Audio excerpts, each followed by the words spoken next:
আপনারা আমার পিছনে লাগা থাকবেন, আমি আমার কাজ করে ঠিক আমি আমার জায়গায় চলে যাব। আপনারা সিঙ্গেল স্ক্রিন থেকে মাল্টিপ্লেক্স সব প্রেক্ষাগৃহতেই জমজমাট ব্যবসা করছে মেহেদী হাসান হৃদয় পরিচালিত বরবাদ।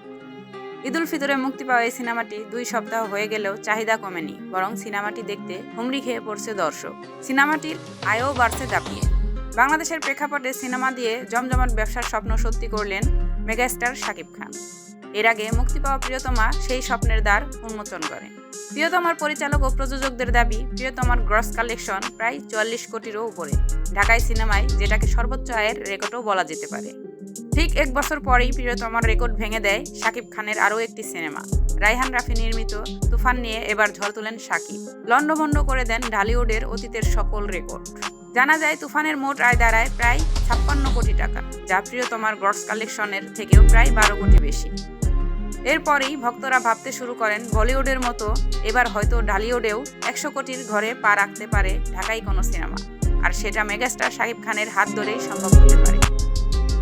শাকিব অবশ্য ভক্তদের নিরাশ করলেন না। এবারের ঈদুল ফিতরে মেহেদী হাসান হৃদয় পরিচালিত বরবাদ নিয়ে হাজির হলেন তিনি। সেই সিনেমা মুক্তির প্রথম দিনেই দর্শক মহলে ব্যাপক সাড়া ফেলে দেয়।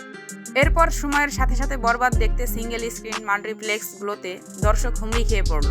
বরবাদ দেখতে প্রেক্ষাগৃহে দর্শকদের এতটাই চাপ ছিল যে শাকিব খান বলেই ফেললেন তার পরিবারের মানুষও টিকিটের অভাবে নাকি সিনেমাটি এখনো পর্যন্ত দেখতে পারছেন না। বরবাদ এখনো আন্তর্জাতিক পর্যায়ে মুক্তি পায়নি। সিনেমাটি অস্ট্রেলিয়া, যুক্তরাজ্য, মধ্যপ্রাচ্য সহ বিভিন্ন দেশে মুক্তি পাবে। এই প্রযোজক আশা করছেন সেখান থেকেও সিনেমার আয় 10 থেকে 15 কোটির মতো থাকতে পারে। প্রযোজক আশা করছেন ঈদুল আজহা পর্যন্ত এই দাপট প্রেক্ষাগৃহে বজায় থাকবে। সে হিসেবে তাদের হাতে আছে এখনো প্রায় 1.5 মাস। যদি আয়ের এই ধারাবাহিকতা বজায় থাকে তাহলে এই সিনেমার গ্রস কালেকশন 100 কোটিও ছুঁয়ে ফেলতে পারে।